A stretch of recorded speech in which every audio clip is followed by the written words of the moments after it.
৫ August Sheikh Hasina পতনের পর এসালমের দখলে থাকা ৬ ইসলামী ব্যাংক সহ বেশ কয়েকটি ব্যাংক তারল্য সংকটে পড়ে। এতে ব্যাংক ভাঙচুর ও কর্মকর্তাকে মারধরের মতো ঘটনাও ঘটে।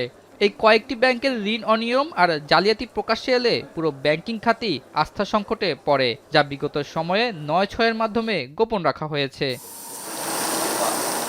২০২৪ সালে ব্যাংকগুলোর তারল্য ঘাটতি, মুদ্রাবাজারে অস্থিতিশীলতা, ক্রমবর্ধমান মূল্যস্ফীতি, অপরিকল্পিত একীভূতকরণ ও খেলাপি রেকর্ড বেড়ে যায়। এছাড়া মূল্যস্ফীতির চাপ থাকলেও ২০২৩ সাল শেষে কেন্দ্রীয় ব্যাংক ৫ ইসলামী ব্যাংক সহ ৭ ব্যাংকে ২২,০০০ কোটি টাকা দেয়। এরপর জানুয়ারিতে সার বিদ্যুতের বকেয়া পরিশোধে সরকার বিশেষ বন্ড ছেড়ে এর বিপরীতে ৬ ব্যাংকে ১২,০০০ কোটি টাকা দেয় বাংলাদেশ ব্যাংক। এরপরও যখন ব্যাংকগুলো ঘুরে দাঁড়ায়নি, তখন নানা সমালোচনার মাঝেও আমানতকারীদের সুরক্ষায় গত নভেম্বরে ২২,৫০০ কোটি টাকা ছাপিয়ে সহায়তা দেয় সংস্থাটি। বিগত সরকারের নির্দেশনায় তৎকালীন গভর্নর আব্দুর রউফ তালুকদার দুর্বল ব্যাংক একীভূত করার উদ্যোগ নেয়। ফলে দুর্বল ব্যাংকগুলোর গ্রাহকরা নগদ টাকা তুলতে হুমড়ি খেয়ে পড়লে ব্যাপক অস্থিরতা দেখা দেয়। তবে রাজনৈতিক পট পরিবর্তনের পর বাতিল হয়ে যায় একীভূতকরণের সিদ্ধান্ত। বিগত সরকার ব্যবসায়ীদের সুবিধা দিতে ২০২০ সালে ৬/৯ সুদ হার বাস্তবায়ন করে। তবে গত মে মাসে আইএমএফের শর্ত পূরণে বাজারে ছেড়ে দিতে বাধ্য হয় কেন্দ্রীয় ব্যাংক।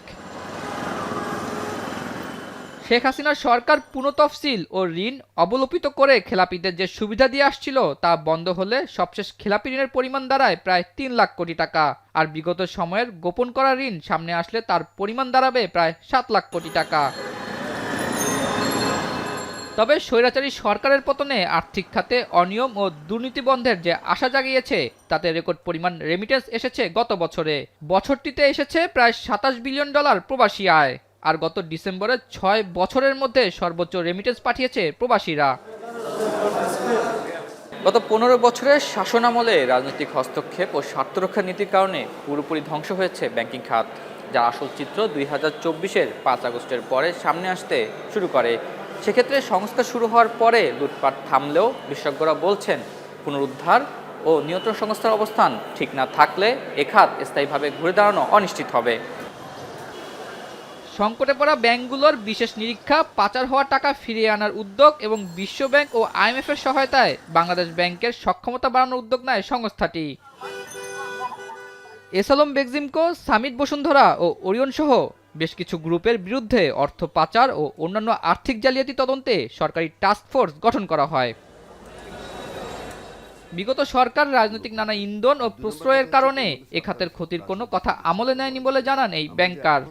ব্যাংকিং সেক্টর নিয়ে আইন চেঞ্জ করা নিয়ে কিংবা আইনের প্রয়োগ নিয়ে এগুলোকে কখনো আমলে নেওয়া হয়নি, কারোর কথাই আমলে নেওয়া হয় না। আমরা তো অতি ক্ষুদ্র মানুষ, আরও অনেক দেশবরেণ্য যারা ব্যক্তিত্বরা আছেন তারাও এসব কথা বলেছেন, কিন্তু এগুলো কখনো আমলে নেওয়া হয় না। আমলে নেওয়া হয়নি কারণ কথা হচ্ছে যে এখানে ইন্ধন ছিল কিংবা প্রশ্রয় ছিল।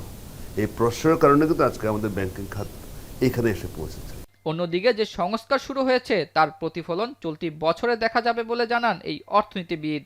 কিছু কিছু ব্যাংকে যেমন ডিপোজিট গ্রোথ বাড়তির দিকে দেখা যাচ্ছে, রেমিটেন্সের যে প্রবাহটা বেড়েছে সেটাও এই ধরেন ইসলামী ব্যাংক যেমন, তারা প্রচুর রেমিটেন্স আনতে পারছে। তাদের তো তারল্যের বড় সমস্যা আছে, সেখানে হয়তো কিছুটা অর্থনীতি যদি একটু ঘুরে দাঁড়ায় তাহলে সেখানে মার্কেট সলিউশন একটা চলে আসতে পারে। বিশেষজ্ঞরা বলছেন, আগামীতে রাজনৈতিক প্রভাব মুক্ত রেখে বাধাহীনভাবে এ খাতের সঠিক পুনর্গঠন বাস্তবায়ন করতে হবে। সেই সাথে তথ্য গোপন রাখার ধারাবাহিকতা বন্ধ করে আইন পরিপালন নিশ্চিত করার তাগিদ দেন তারা। আতাউর নিয়ন, এখন, ঢাকা।